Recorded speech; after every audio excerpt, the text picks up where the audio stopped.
mga paps, Toyota Innova 2.8. Maglilinis ulit tayo ng EGR tsaka intake manifold. Yan, pinapakinggan natin yung under ng makina kung talagang napakatahimik.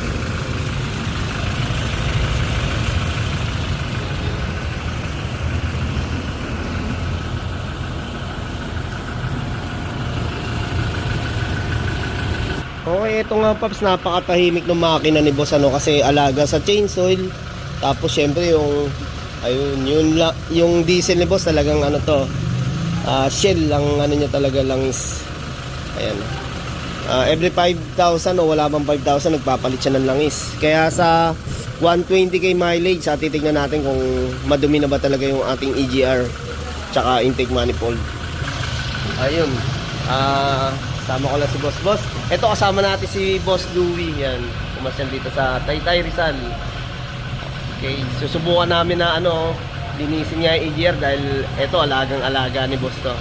Ayun, thank you. Yan, yung Honda. Siyempre, si Bossing.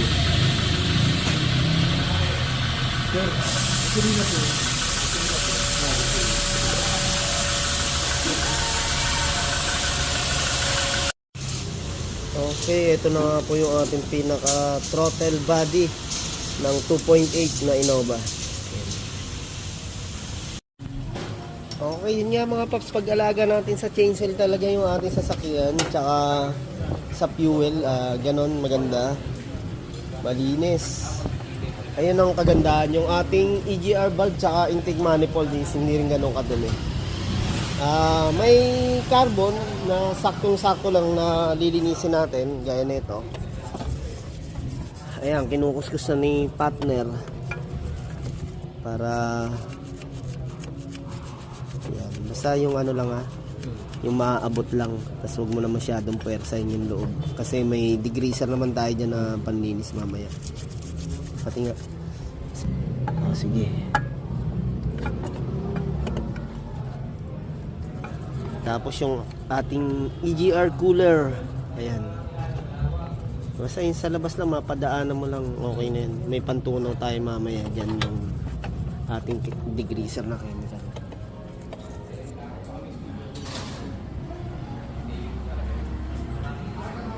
Okay mga paps, balikan muna namin kayo, talagang tanggalin muna namin yung pinaka intake manifold. Ayun, maraming salamat po sa nagwa-watch ang video natin tsaka nagsusubscribe. Okay mga paps, ito na nga yung ating intake manifold. Ayan, talagang makarbon na rin, kaya talagang magandang linisan ng ating EGR valve tsaka intake manifold. 100k mileage ito. Ayan, kapala ng na ito, yung carbon, iyon, Pasakan na pre. Mga paps, talagang etong sasakyan ni boss is malakas pa naman hatak, pero kailangan natin talagang tanggalin itong mga carbon yan para din na sa ating maintenance ng sasakyan, para hindi umabot sa low power. Ayan, low power o kaya lumakas sa ating fuel, vibration ng makina. Isa rin yan mga paps.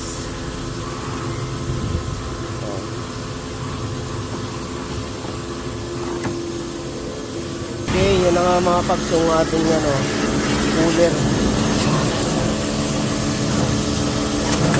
Ayun. Okay mga paps, lilinisin ko naman ngayon yung pinaka ating combustion chamber, yung kinakabitan ng intake manifold.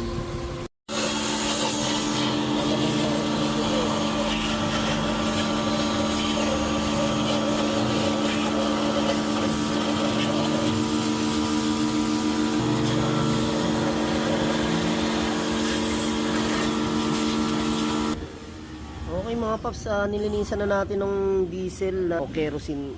Gagamitan naman natin siya degreaser. Ito mga paps yung ginagamit namin na pampaputi nga ng ating parts. Gaya na ito. Talagang uulit-ulitin natin to para matanggal talaga yung mga carbon, no? Okay mga paps, ito nga, nililinis natin yung sa 120k mileage sa tinakbo. Okay.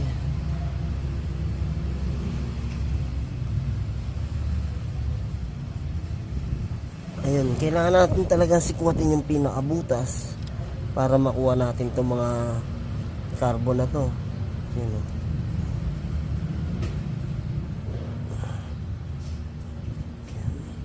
oh, yun, dumi talaga. Tapos yun nga mga paps, mga senyalis na talagang kailangan mo.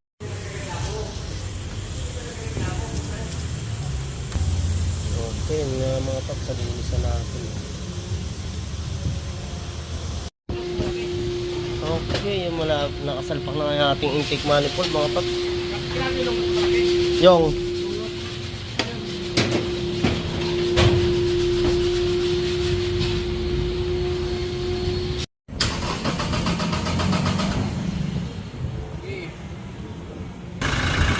yun.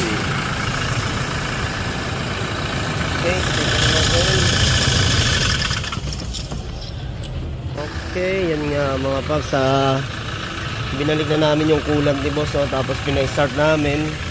Mamaya iskanin natin para may makita tayong fault, no?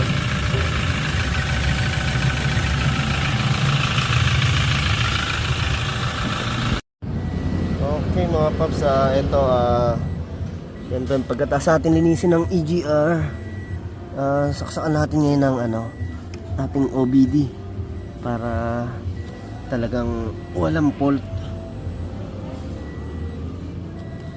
Ayan. Saan ba tayo? Okay. Yun. I-on lang natin yung ating engine.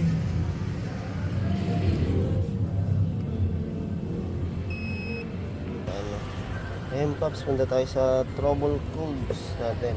Ayan, wala namang fault, no? Okay, wala naman tayong fault mga paps. Ayan. Okay. Natin, yes.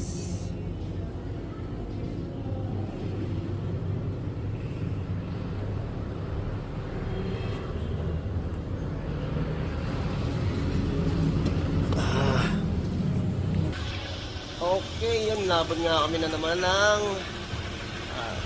ano oras 6:30. Yan, natapos namin yung EGR cleaning kay Boss Louie. Na pinasyalan tayo galing San Mateo. Pagod si Tropa. Happy birthday. Inumin mo na yung kulan dyan sa likod mo. Yan. Thank you. Okay, may dalawa pa tayong gawa dito. Bukas na. Gabi na eh. Okay, thank you. Ayun. Ayun, thank you kay Boss Louie. Hindi, baka yung kasama ko. Ayun. Kasama ko kanina. Apo. Ayun. Dito lang, pasyalin mo lang dito sa atin. Online na Okay, mas mura yun. Yun yung 3.5 lang. Alright. Mas mura yun. Yan lang sa binangonan. Okay. Sa Pantok. Ayun.